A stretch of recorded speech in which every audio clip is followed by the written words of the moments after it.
Positions. We were not sharp, we were not right.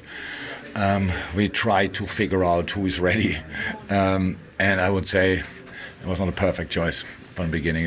They're top players, they really tried, they really want, but in the first half some of them couldn't. Obviously second half the boys, we got the momentum and Wolves never could get it back, and that's why we deserved the 3 points. For us to compete with Liverpool is we have to perform well above our level to go toe-to-toe with Liverpool, and we managed to for maybe 45 minutes definitely. Maybe some of the second half we still carried a bit of a punch, and then obviously their superiority and the subs they can make means they sort of take control of the game, and you need to hang on at that point, and we were. And then the second goal comes out of nowhere, and it looks like a comfortable ending for Liverpool, but it wasn't comfortable for a lot of the afternoon.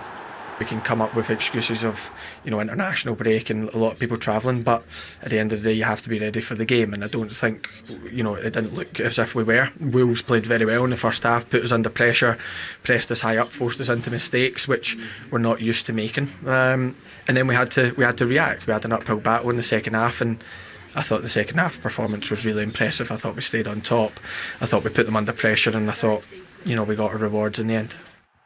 Yeah, it was another slow start in a 12:30 kick-off for Liverpool, but they seemed to wake up about 1:30. Yeah, Wolves were fabulous in the first half, but Liverpool were awful. Had no penetration, they had no focal point with any centre forward. There was a lack of energy. But second half, it all changed, and Robertson was right there. They were superb. All of a sudden, when they bring the substitutes on, it just totally changed. But for the first half, they just had nothing at all. And as I said, they were all the forwards were coming towards the ball in the first half, and that made it so much easier for Wolves to defend.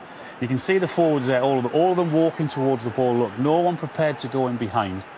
They've got the ball there in the middle of the park, and that ball should be going out to Jones on that left-hand side there. I don't think that's a difficult pass. But again, just have a look at the forwards, all three of them, fronting up, not going in behind. Wolves comfortable when that ball was played in front of them. No problem at all. Similar thing again, two forwards there.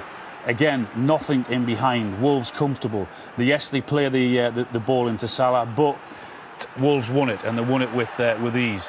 But in the second half, all of that changed when Diaz came on, when Nunez came on, when Elliott came on.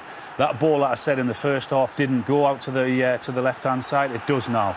And that's much better from Liverpool. And all of a sudden, you've got bodies into the box because of that ball goes in behind.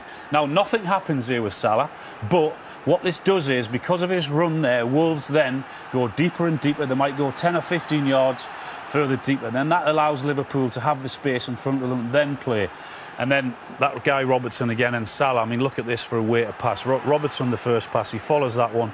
That is an incredible pass and a great finish there. And all of a sudden, Liverpool are flowing then. Nunez comes on, different problem again for them, offers pace. Just have a look at Konate and Robertson here, urging all their teammates forward there. And the difference between that and the first half was just incredible. I mentioned the focal point they didn't have. Well, they did when he came on, because he was able to do that into Salah, and the ball comes out to Harvey Elliott. He has his pop-it goal, and he'll be absolutely devastated that this is given an own goal to Bueno. You can see his reaction, but the difference from that in the first half to that in the second half was remarkable. And then they go on and deserve the 3 points. But there's the two substitutes. The runs into the box were from those two who came on in the second half, not from anyone that started the game. And that was the remarkable turnaround. Yeah, certainly was. 13 points from 5 games, 3 times they've come from behind.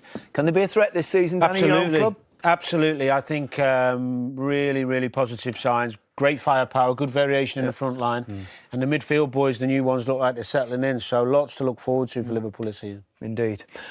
Obviously their superiority and the subs they can make means they sort of take control of the game, and you need to hang on at that point. And we were.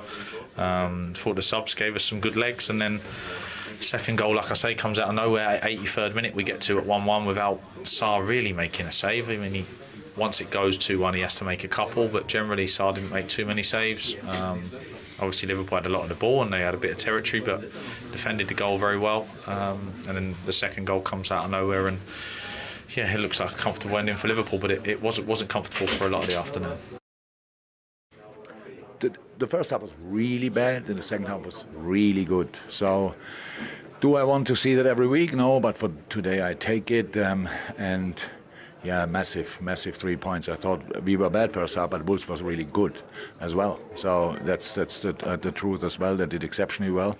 They played because there's so many problems in especially 1-1 situations with Neto, which we shouldn't have let happen. But we were not able to close the gaps and stuff like this. So yeah, in the end, massive 3 points.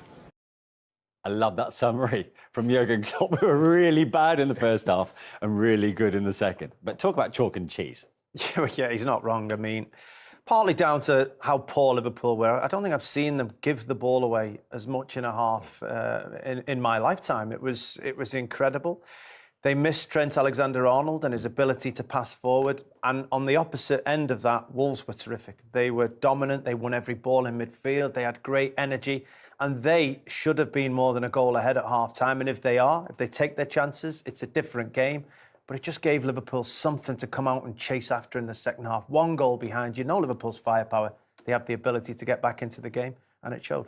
It was some turnaround for some of the South American contingent at Liverpool. They were playing at altitude in midweek, some of them, and couldn't obviously get a full training session in before the game itself. But Luis Diaz was held on the bench until the second half. When he did come on, what an impact he made. And you know what? That's the sign of a good manager. It hasn't gone that well in the first half, and he says, right, I need to make changes. And that's what he did. He brings Diaz on, and straight away, Liverpool on the front foot. Everything Liverpool, that was great done by Liverpool, it went through him. Now, he just picked the ball up, he was direct, he was running at people, and he started to cause a real problem for Wolves. And, you know, just getting to the byline, getting corners, just making himself busy in that position that's really difficult to pick up. What will, I suppose, also hearten Jurgen Klopp is this is a bit of a new look Liverpool side, right? He didn't have Virgil van Dijk, he mentioned no Trent, and he's got this new look midfield as well.